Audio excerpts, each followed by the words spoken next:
भारत माता की जय। भारत माता की जय।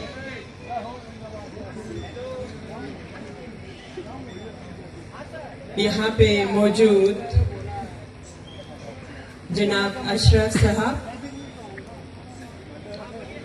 का लकवाले ऑनरेबल काउंसलर दोरजेंग चुकले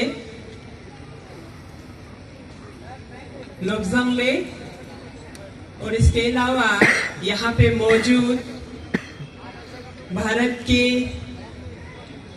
खूबसूरत नागरिक जो खासकर लद्दाख के इस प्रोग्राम को देखने के लिए आप सब यहाँ पर पधारे।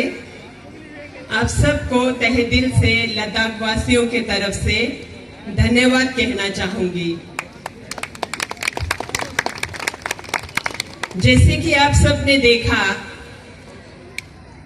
और हम सबको मालूम है, लद्दाख जो है हमारे भारत के आजादी के पश्चात भी लद्दाख के इस तरह के कार्यक्रम और इस तरह के रंग बिरंगी चीजें भारत के बाशिंदों के सामने प्रस्तुत नहीं हो पाए। इसका मुख्य कारण है कि भारत के अंदर होते हुए भी 370 के कवच के नीचे हम लिपटे हुए थे, हम गुमनाम थे। हम अपने वजूद को दुनिया के सामने और भारत के बाकी लोगों के सामने हम प्रस्तुत नहीं कर सकते थे। मैं तहे दिल से शुक्रिया अदा प्रस्तुत करना चाहूंगी भारत सरकार को और भारत सरकार के माननीय प्रधानमंत्री यशस्वी नरेंद्र मोदी जी के सरकार को, जिन्होंने 370 को हटाकर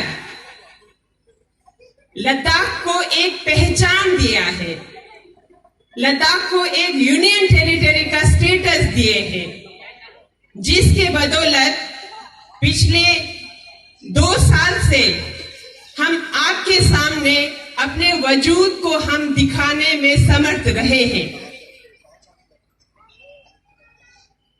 आपने देखा अभी कितना रंग बिरंगे कार्यक्रम है, लद्दाख कितना खूबसूरत है।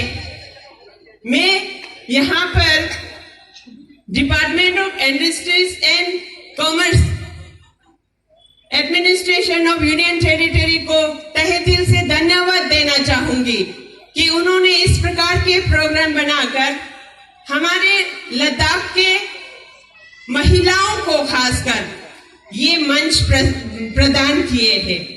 आप सब ने देखे होंगे यहाँ पे जितने भी स्टॉल्स लगे हैं, हमारे बहनों ने अपने हाथ से आपको यहाँ पे जो रंगारंग कार्यक्रम प्रस्तुत किया, इनमें भी इन्हीं चीजों के झलक हमें देखने को मिला है। जिस प्रकार नोमैडिक लोग याक और पश्मीना गोट पालते हुए पश्मीना रेयरिंग करते हैं और घर ही में हर घर में जो है पश्मीना के धागे बनाए जाते हैं, शॉल बनाए जाते हैं, सर से लेके पांव तक। हम कहते हैं जब लद्दाख में रास्ते नहीं थे, एयर कनेक्टिविटी नहीं थे, तो लद्दाख के हर घर जो है एक उद्योग थे। लद्दाख के हर घर में घर के जितने भी सदस्य हैं, सबके लिए कपड़े, जूते, टोपी, हर चीज अपने घर में बनाए जाते हैं। ये लद्दाख की खूबसूरती है। लद्दाख के हर घर में जो बनाते हैं, उसके लिए जो रॉ मटेरियल भी घर ही में तैयार होते हैं।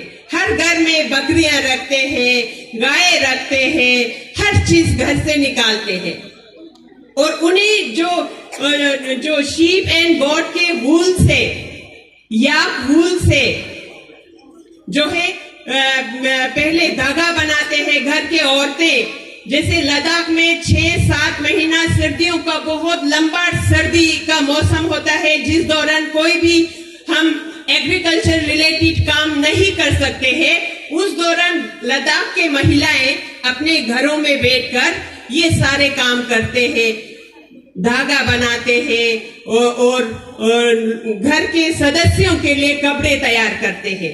और मर्द जो है घर से बाहर जाके बाकी काम देखते हुए जूते बनाते हैं, सब कुछ मतलब घर ही में हर चीज बनते हैं। ये है हमारा लद्दाख।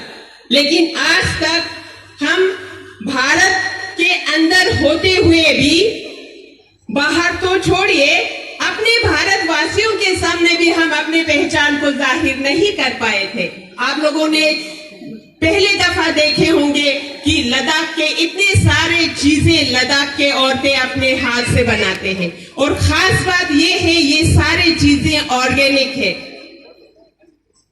लद्दाख के ऊंचे ऊंचे पहाड़ियों में चढ़ते हुए ये सारे गॉड के जो है पश्मीना, शीप के वूल, इन्हीं से बन करना, ये ज्यादा मशीन में भी नहीं डालते हैं। आजकल थोड़ा बहुत फिनिशिंग वगैरह अगर करते होंगे, कुछ गिने चुने जो इंडस्ट्री से जो मदद मिले है वो करते होंगे, अदरवाइज 100% घर में बनाकर हैंडमेड चीजें हैं जो जिस हाई एल्टीट्यूड पे जरूरत होता है एक इंसान को जीवित रहने के लिए, वो चीजें कुदरत ने वहीं पर तैयार किया हुआ है। तो आप सब से, भारत के अन्य क्षेत्र के लोगों से मैं ये गुजारिश करना चाहूंगी कि इन बहनों से ये जितना हो सके आप ये सारा सामान लेकर, क्योंकि आज बेशक प्लेन में रहने वाले लोगों को भी हम मार्बल्स लगाते हैं, टाइल्स लगाते हैं, घरों में हम फैशन साफ सुथरा समझ के हम घूमते हैं, जिसके कारण हमारे बहुत जल्दी छोटी उम्र में ही घुटने बैठ जाते हैं, कमर में दर्द हो जाते हैं। इन चीजों के लिए अगर शुद्ध वूलन चीजें आप लोग प्रयोग में लाएंगे तो सच में ये आपके सेहत के लिए भी बहुत ही लाभदायक है। उसी प्रकार लद्दाख के हर चीज, एप्रिकॉट जो है, बाकी अखरोट, जितने भी फ्रूट्स है, कोई भी इसमें फर्टिलाइजर और ये चीजें यूज नहीं होते हैं, 100% ऑर्गेनिक होते हैं। ये चीजें बहुत कम आज के इस जमाने में दुनिया के किसी भी कोने में मिलना दुर्लभ चीज है। ये दुर्लभ चीज जो है आपके सामने बहुत ही एक साथ एक जगह पे इकट्ठे होके जब लोगों को जो है सुलभ हो जाता है, तो इन चीजों का प्रयोग करना बहुत जरूरी है। मैं उम्मीद करती हूँ आप सब ने आज के इस मौके का फायदा लेते हुए अपने प्रियजनों के लिए कुछ न कुछ गिफ्ट जरूर लिए होंगे, और नहीं लिए हैं तो ले लीजिए। ये लद्दाख के एक बहन का आपको एक रिक्वेस्ट है, तो उम्मीद करती हूँ आप जब तक आप लोग नहीं लेंगे तो इनको ये प्लेटफॉर्म मिल के भी कोई फायदा नहीं है। तो जितना हो सके आप लोग इन चीजों को लेके जाइए, अपने घरों में लेके जाइए, लद्दाख के एक कॉर्नर बनाइए। जरूरी नहीं है कि हम हमेशा डाइनिंग टेबल लगा के बैठेंगे या ये करेंगे, अपने घरों में भी एक लद्दाख के कॉर्नर बनाइए। यहाँ पे कितने खूबसूरत लद्दाख के क्राफ्ट है, वुडन क्राफ्ट है। तो इस तरीके से एक विविधता में एकता, भारत में कितने भी अलग अलग लोग क्यों ना हो, हम फिर भी जब मुसीबत के समय में हम कहते हैं कि हम भारतवासी हैं, गर्व से कहते हैं कि हम भारतवासी हैं। भारत के ऊपर जब जब मुसीबत के घने बादल छाए, लद्दाख वासी सबसे पहले बिना बंदूक और बिना वर्दी के सिपाही है लद्दाख के एक एक इंसान।